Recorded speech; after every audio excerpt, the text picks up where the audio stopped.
Time in a wheelchair and in bed destroyed my sense of balance, but it returned slowly. I wish to make clear that I did not travel on this chronic pain journey alone. I had lots of help along the way. First of all, I was greatly fortunate to have good health insurance, and that can't be understated or overstated. Even though I had to quit my beloved job at the National YMCA, my husband was still employed. We were educated and enjoyed the perks available to white middle-class Americans. My family helped immensely. I also wish to acknowledge the enormous assistance of Don Troyer, MD, a family practice physician and diplomat at the C.G. Jung Institute in Chicago. Jungian analysis helped save my life. Our therapeutic relationship has changed a great deal since we began years ago. Currently, Don acts as a Jungian mentor to me now that I have my own therapy clients. I also wish to thank Dr. Nomi Kluger-Nash, with whom I studied Jung privately for over 3 years. It took us 3 years to cover half of this book. She was as detailed as Jung. Her father and stepmother worked directly with Jung, so I was awestruck and tongue-tied during our first few meetings, but she was gentle and loving. She began our very first session by saying, "Open up the contents, the table of contents, to volume 7. What does it tell you?"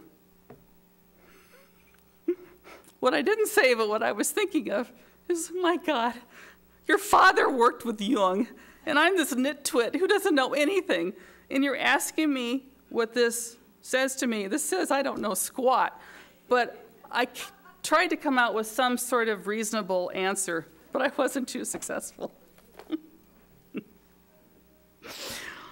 Finally, I wish to thank Dr. Douglas Chung. He's professor in the School of Social Work at Grand Valley State University and a Qigong master. I learned a tremendous amount from Dr. Chung. My studies of the Tao Te Ching under his watch transformed my worldview, and they are the basis of my therapeutic approach with clients.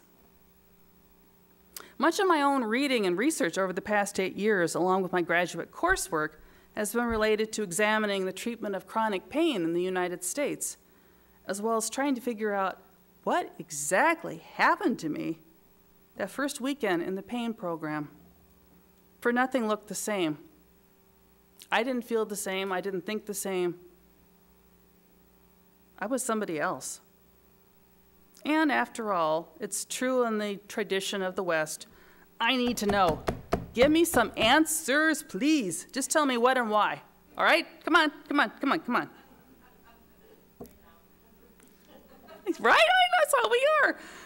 I want to know why. Before I leave you this morning, I'd like to share a few thoughts with you about both these topics, for I believe they are intertwined. I've read lots of books about pain with pain in the title. Some of them include The Myth of Pain, The Body and Pain, Pain, The Science of Suffering, Sacred Pain, Illness and Culture, The History of Pain. You get the idea. I found that the Western sense of what pain represents and what to do for it has seen an enormous shift over the past 160 years or so. Since the invention of medical anesthesia in the 1840s, very slowly, care for the infirm shifted from non-interventionist, one-on-one family support, perhaps with a shaman or a doctor, to surgery and the administration of powerful anesthesias in a central location by trained strangers. Being pain-free has become a patient right.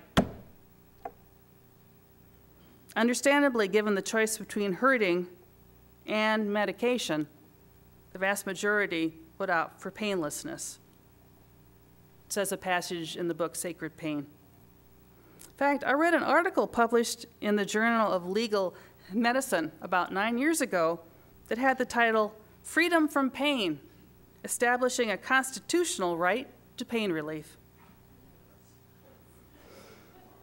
Wow, a constitutional right to pain relief. The pendulum has swung very far to the extreme. I was certainly complicit in this warped health contract. I saw nothing but complete pain relief. Only that would do. I searched and I searched and I searched. I was in victim mode, and the specialists were supposed to be saviors. Various pain assessment tools have been developed to help MDs, pain specialists, psychologists evaluate the pain complaints of their patients, who are, in the beginning, complete strangers. These instruments have contributed to a marked change in the manner in which pain is discussed and described in our culture. Patients are, and I've filled out more of these than I dare to remember, we're asked to check off appropriate groupings of pain adjectives. This process, however, serves to separate the pain symptoms from the person from the patient. For instance, the McGill Pain Questionnaire, which is widely used, asks patients to choose adjectives that best describe their pain. Well, the word groupings in the McGill Pain Questionnaire describe the consequences of torture methods. Descriptors such as wrenching, pulsing, throbbing, slashing, terrifying, vicious, unbearable, and piercing are listed in the questionnaire. Wow. That is pain, and that's how it's described. It seems to me that pain in Western medicine has become an alien force that must be cut out or medicated into submission. Now, please do not understand. I'm all for the appropriate use of pain meds, and I'm on meds, but they're sweet tarts compared to OxyContin. I believe in Novocaine when at the dentist. However, perhaps the pendulum has swung way too far in the extreme. Must all pain be defined as bad? Can pain have meaning? Can suffering have meaning? Throughout history, tribesmen became medicine men and shamans only after an arduous series of physically painful tests and rituals, or by surviving a severe illness. By these pathways, individuals were endowed with wisdom and special healing powers. As far as I can tell, being devoured by pain, represented by the crab on the beach, and coming out on the other side has moved my existence to a different psychological plane, a broader level of consciousness.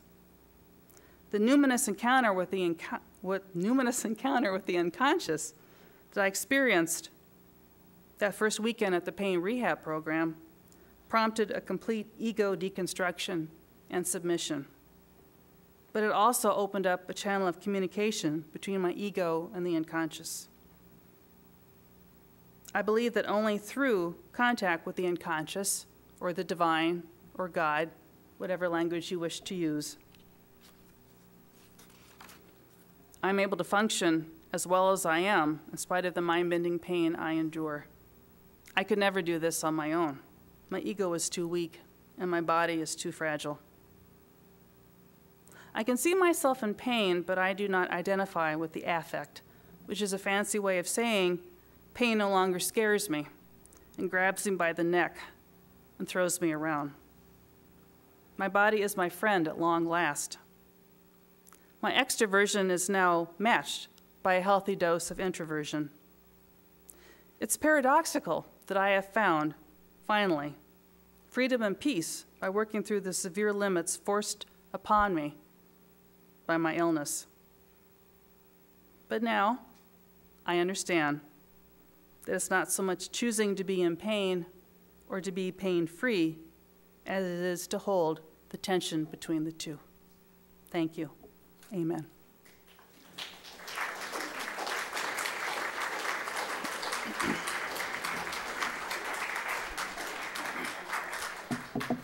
We will end the service by, I don't even recall what hymn I chose. Hymn number 38, Morning Has Broken.